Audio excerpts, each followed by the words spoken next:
ಮುಡಾ ಹಗರಣ ಸಂಬಂಧ ಮುಡಾ ಮಾಜಿ ಆಯುಕ್ತ ನಟೇಶ್ಗೆ ಬಿಗ್ ರಿಲೀಫ್ ಸಿಕ್ಕಿದೆ. ನಟೇಶ್ಗೆ ಇಡಿ ನೀಡಿದ ನೋಟಿಸ್ ಅನ್ನ ಹೈಕೋರ್ಟ್ ರದ್ದುಪಡಿಸಿದೆ.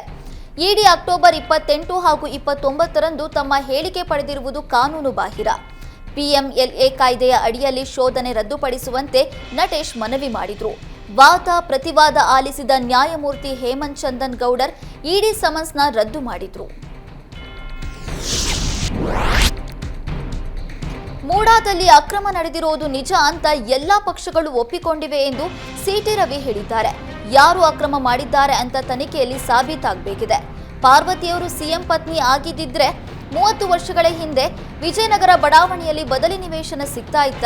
ನಿವೇಶನ ಕೊಟ್ಟಿದ್ದು ಅಕ್ರಮ ಅಲ್ವಾ? ಅಂಗೈ ಹುಣ್ಣಿಗೆ ಕನ್ನಡಿ ಹಿಡಿಯುವ ಅವಶ್ಯಕತೆ ಇಲ್ಲ. ಮುಡಾದಲ್ಲಿ ನಡೆದಿರುವ ಹಗರಣಕ್ಕೂ ಕನ್ನಡಿ ಹಿಡಿಯುವ ಅವಶ್ಯಕತೆ ಇಲ್ಲ. ಇಡಿ 142 ಸೈಟ್ಗಳನ್ನು ಮುಟ್ಟುಗೋಲು ಹಾಕಿದೆ. ಆದರೆ ಲೋಕಾಯುಕ್ತ ಅಧಿಕಾರಿಗಳು ಯಾಕೆ ಮುಟ್ಟುಗೋಲು ಹಾಕೊಳ್ಳಲಿಲ್ಲ? ಯಾವುದೋ ಪ್ರಭಾವಶಾಲಿ ವ್ಯಕ್ತಿ ತಪ್ಪಿತಸ್ಥರ ಮೇಲೆ ಕ್ರಮ ಕೈಗೊಳ್ಳದಂತೆ ತಡೆದಿತ್ತು ಎಂದು ಸಿಟಿ ರವಿ ಕಿಡಿಕಾರಿದ್ರು. ಶ್ರೀರಾಮುಲು ಕಾಂಗ್ರೆಸ್ ಸೇರ್ತಾರೆ ಎಂಬ ವಿಚಾರಕ್ಕೆ ಸಚಿವ ಈಶ್ವರ್ ಖಂಡ್ರೆ ಪ್ರತಿಕ್ರಿಯೆ ನೀಡಿದ್ದಾರೆ. ಬರೋದು ಬಿಡೋದು ಅವರಿಗೆ ಬಿಟ್ಟಿದ್ದು. ಕಾಂಗ್ರೆಸ್ ತತ್ವ ಸಿದ್ಧಾಂತ ಒಪ್ಕೊಳ್ಳೋರಿಗೆ ಮುಕ್ತವಾದ ಅವಕಾಶ ಇದೆ. ನಮ್ಮ ಪಕ್ಷದ ಸಿದ್ಧಾಂತ ನಾಯಕತ್ವ ಯಾರು ಒಪ್ಕೊಳ್ತಾರೆ ಅಂತವರು ಸ್ವಯಂ ಇಚ್ಛೆಯಿಂದ ಸ್ವಯಂ ಮನಸ್ಸಿನಿಂದ ಯಾವುದೇ ಷರತ್ತು ಇಲ್ಲದೆ ಬರಬೇಕು. ಅಂತವರಿಗೆ ಮುಕ್ತ ಅವಕಾಶ ಇದೆ.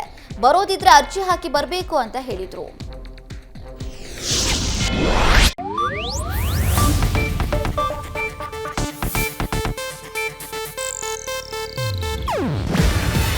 ಇದು ಏಷ್ಯಾನೆಟ್ ನ್ಯೂಸ್ ನೆಟ್ವರ್ಕ್ ಪ್ರಸ್ತುತಿ. ನೀವು ನೋಡ್ತಿದ್ದೀರಾ ಏಷ್ಯಾನೆಟ್ ಸುವರ್ಣ ನ್ಯೂಸ್.